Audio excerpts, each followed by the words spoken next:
공부 루틴이 완벽하게 잡혀 있으면 안 보셔도 돼요. 그렇지 않다면 이 영상은 진짜 알바하고 안 하고와 전혀 상관없이 꼭 보셔야 돼요. 안녕하세요, 스터디프레임입니다. 제가 알바를 오히려 공부에 도움이 되게 활용해서 얻었던 것들을 말씀드릴 거예요. 첫 번째 거는 이전 영상에서 말씀드렸고, 이번 영상에서는 나머지 두 개를 알려드릴 거예요. 이것부터 보고 1편 보셔도 상관없어요. 바로 두 번째 갈게요. 두 번째, 운동. 많은 분들이 지금 이 생각을 하실 거예요.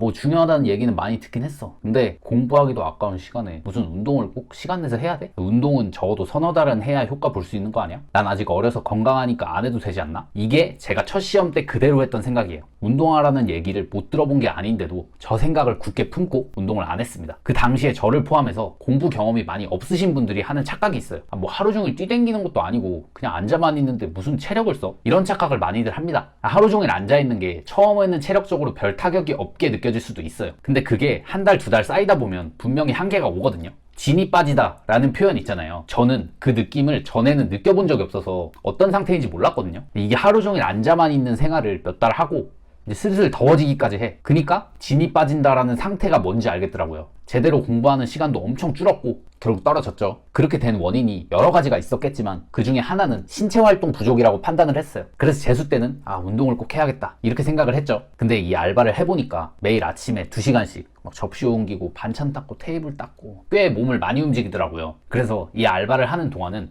운동을 따로 시간 내서 하지 않고 이걸로 대체했어요. 그래, 알바를 운동 대신 했다는 거 알겠고, 근데 운동을 왜 해야 되는데? 먼저 운동의 효과를 볼까요?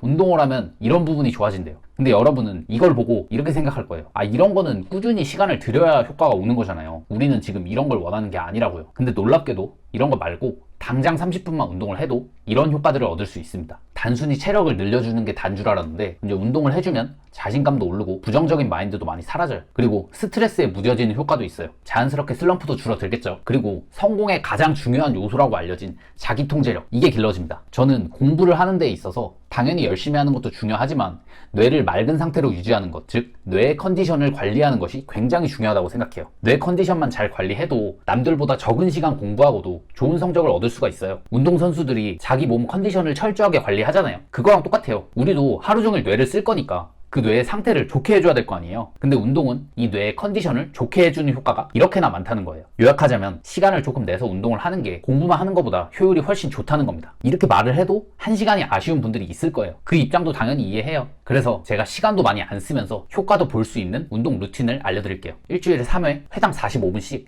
약간 빠른 속도로 공원 걷기를 해주시면 돼요. 이렇게 운동을 하면 효율이 얼마나 올라야 이득인지 단순 계산만 한번 해볼까요? 쉽게 잡아서 주 60시간 공부한다고 칠게요. 그 중에 2시간 15분이면 3.75%예요. 원래 우리가 60시간을 평균 100의 효율로 공부했다고 치자고요. 운동을 하고 남은 57.75시간을 대략 평균 104 이상의 효율로만 공부할 수 있으면 더 이득이겠네요. 그럼 104 이상의 효율이 나는 게 정말 맞나? 에 대한 의문이 드실 거예요. 과학적인 효과는 이미 충분히 말씀드렸어요. 근데 제가 이 이상 아무리 떠들어봤자 직접 경험해 보시는 게 훨씬 와닿으실 겁니다. 그냥 저한테 속았다 생각하고 일주일에 3번만 운동을 해보세요. 한 2주만 해보시면 104 이상의 효율이 난다는 걸 바로 아실 수 있을 거예요. 근데 이때 주의사항이 있어요. 첫 번째, 운동을 오버해서 하면 안 돼요. 안 하면 더 안 하고 싶은데 하면 또 더 하고 싶은 게 운동이에요. 정해진 시간을 초과해서 운동을 하시면 안 돼요. 두 번째, 무산소 운동은 추천하지 않아요. 지금 여러분한테 몸 만들려고 하는 게 아니에요. 무산소는 생각보다 신경 써야 될 게 많거든요. 다치지 않고 올바르게 운동을 하려면 자세 공부도 해야 되고 하다 보면 욕심이 나서 식단 관리까지 막 들어가게 되고 할 수가 있어요. 우리는 수험생다운 운동을 해야 돼요. 이 두 개를 요약을 하면 운동을 공부에 대한 회피 수단으로 사용하거나 방해 요인이 되게 하면 안 된다는 거예요. 시험 기간에는 솔직히 방 청소도 재밌잖아요. 공부를 가장 많이 해야 할 시기에는 공부 빼고 다 재밌어 보입니다. 우리는 궁극적으로 공부를 위해 운동을 한다는 점 명심하셔야 됩니다.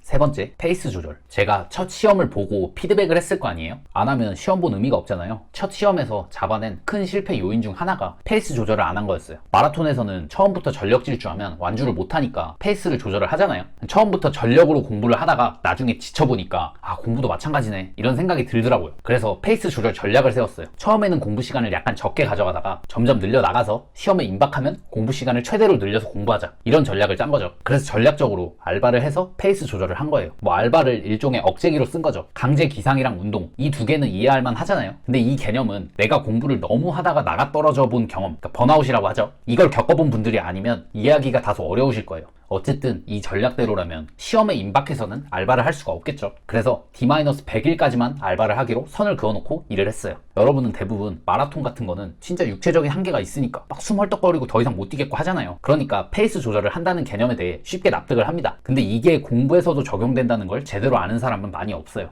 그냥 시험 볼 때까지 무작정 공부 많이 하면 되는 거 아니야? 이렇게 생각한단 말이죠. 진짜 숨을 헐떡이는 것만 체력을 소모하는 게 아니에요. 공부는 체력이랑 정신력이 상당히 많이 소모되는 활동이에요. 근데 체력은 그렇다 쳐도 공부 경험이 많이 없는 분들은 이 정신력이라는 자원이 한정되어 있다는 생각을 못하는 경우가 많습니다. 저는 공부를 떠나서 모든 시간과 에너지가 상당히 투입되는 활동은 페이스 조절을 해줘야 한다고 생각해요. 체력과 정신력이라는 자원이 한정되어 있으니까 분배를 하는 거죠. 근데 뭐 고승덕 변호사님은 밥 다 으깨서 비벼먹고 17시간 공부했던데 뭐 이런 얘기 하지 말자고요. 그렇게 대단하고 비현실적으로 공부를 하시는 분들은 진짜 몇 명 안 돼요. 우리가 공부를 그렇게 하면 99% 이상의 사람들은 지속을 못해요. 그리고 그만큼 안 해도 충분히 최상위권 갈 수 있습니다. 그걸 보면서 왜 난 저렇게 못하지? 이런 생각 가질 필요가 없어요. 우리의 페이스만 보고 생각을 하자고요. 그 특출난 몇 명의 기준을 잡지 말고 내가 할 수 있는 수준의 공부를 지속하기 위한 페이스 조절 전략을 세워주셔야 돼요. 자, 그래서 페이스 조절이라는 걸 어떻게 해야 될까요? 일단 오늘부터 시험날까지의 전체 계획을 짜보세요. 그 전체 기간을 몇 개의 구간으로 나눠보세요. 그리고 그 구간마다 30분에서 1시간 정도씩 공부 시간을 올려가면서 공부를 한다 라고 생각하시면 됩니다. 하루 종일 공부만 할 수 있는 분들의 순 공부 시간 기준으로 초반에는 한 9시간 내외, 그리고 후반부에는 11시간에서 12시간 정도 해주시면 괜찮습니다. 물론 개인의 상황에 따라 한두 시간 정도씩 차이는 있을 수 있어요.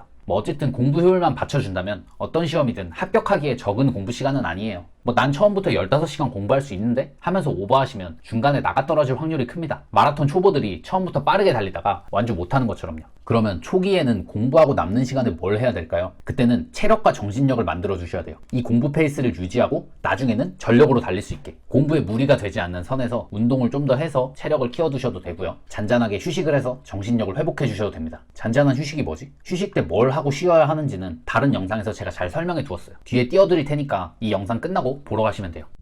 추가로 궁금해 하시는 분들이 있을 것 같아서 하나만 더 말씀드릴게요. 그럼 혹시 알바하면서 공부하는 거 추천하시나요? 결론부터 말씀드리면 추천드리지 않아요. 이유가 많겠지만 이 영상의 주제는 아니니까 현실적이고 가장 직접적인 이유 딱 한 개만 말씀드릴게요. 알바랑 공부를 같이 하다 보면 주객전도가 될 수 있기 때문이에요. 제가 일했던 식당에 이런 분이 계셨어요. 설거지 알바분이 공시생이었거든요. 알바랑 공부랑 같이 하다가 몇 번 떨어졌어요. 그러다 보니까 집에 손 벌리기가 죄송해서 알바를 더 하고 그러다가 또 떨어지고 이렇게 악순환이 된 거죠. 결국 그때가 30대 중반쯤이셨는데 거의 풀타임으로 알바를 하고 계시더라고요. 이렇게까지 되는 경우는 드물겠지만 알바를 하면 수험 공부의 난이도는 무조건 올라갑니다. 뭐 저는 첫 시험도 아니었고 알바 조건도 괜찮았고 이런 여러 상황이 맞물려서 다행히 잘 풀렸지만 꼭 필요한 상황이 아니면 수험생활의 난이도를 굳이 올리지 않으셨으면 해요. 정리하겠습니다. 하루에 첫 단추를 잘 끼워야 한다. 강제 기상할 수 있는 여건을 만들어라. 운동은 꼭 해라. 체력도 늘고 공부 효율도 좋아진다. 처음부터 전력 질주하면 완주를 못한다. 페이스 조절을 해라. 도움이 되셨다면 좋아요만 부탁드립니다. 감사합니다.